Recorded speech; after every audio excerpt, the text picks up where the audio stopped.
Hello everyone, আসসালামু আলাইকুম। কেমন আছেন সবাই? আশা করছি ভালো আছেন। আজকে আবার নতুন রেসিপি নিয়ে চলে আসলাম। আজকে আমার রেসিপি হলো কাঁচা আমের মুরব্বা। আশা করছি রেসিপিটি আপনাদের ভালো লাগবে। যদি রেসিপিটি ভালো লাগে তাহলে একটা লাইক দিয়ে সাবস্ক্রাইব করে আমার পাশে থাকবেন। এখানে আমি কাঁচা আম নিয়েছি।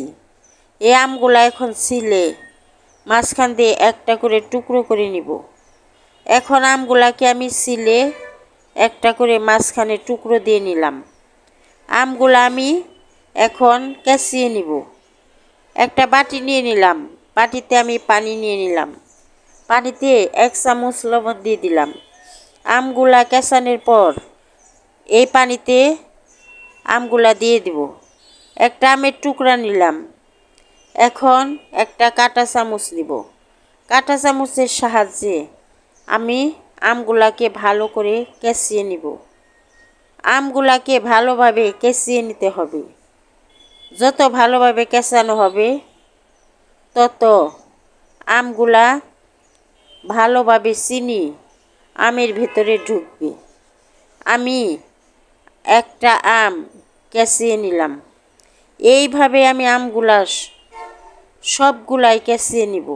এখন এই আমটা আমি পানিতে দিয়ে দিলাম।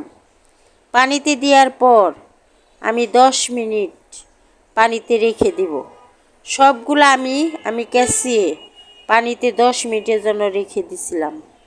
এখন হাত দিয়ে ভালো করে একটা একটা করে আম ভালো করে ধুয়ে উঠাবো পানির থেকে। আমগুলা উঠানোর পর আমি এমনি পানিতে 2-3 বার ধুয়ে নিব। আমগুলো আমার পানির থেকে তোলা হয়ে গেছে। দেখেন পানিতে কত পরিমাণ আম থেকে ময়লা বের হয়েছে।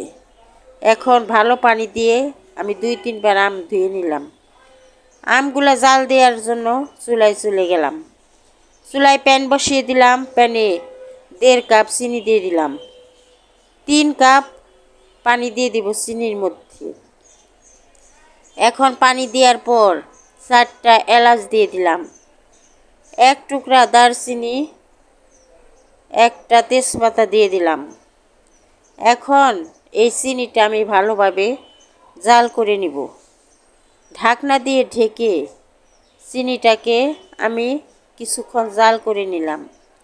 এখন এর মধ্যে একটা একটা আম আমি দিয়ে দিলাম। আমগুলা দেওয়ার পর এখন আমগুলাকে আমি ভালোভাবে জাল দিব। চিনির শিরায় আমি জাল দিয়ে নেওয়ার পর আমি 1 ঘন্টার জন্য ঢাকনা দিয়ে ঢেকে চুলা বন্ধ করে রেখে দিব, যাতে চিনির শিরাটা আমের ভিতরে ভালোভাবে ঢুকতে পারে। আমি আমগুলা ভালো করে জাল দিয়ে নিতেছি। কিছুক্ষণ পর পর নেড়ে দিতে হবে। আমার আমগুলা জাল দেওয়া হয়ে গেছে। একটু শিরা অবস্থায় চুলা বন্ধ করে ঢাকনা দিয়ে ঢেকে রেখে দিতে হবে, যাতে চিনির শিরা আমের ভিতর ভালোভাবে ঢুকতে পারে। আমার আম জাল দেওয়া হয়ে গেছে। এখন আমি চুলা বন্ধ করে 1 ঘন্টার জন্য রেখে দিব। 1 ঘন্টা রেখে দিলাম। রেখে দেওয়ার পর আমের মুরব্বা এরকম হয়েছে। একবার কাঁচা আমের মুরব্বা বানিয়ে আপনারা খেয়ে দেখেন, এর স্বাদ আপনারাও ভুলতে পারবেন না। যদি আমার রেসিপিটি আপনাদের ভালো লাগে তাহলে একটা লাইক দিয়ে সাবস্ক্রাইব করে আমার পাশে থাকবেন। ধন্যবাদ সবাইকে।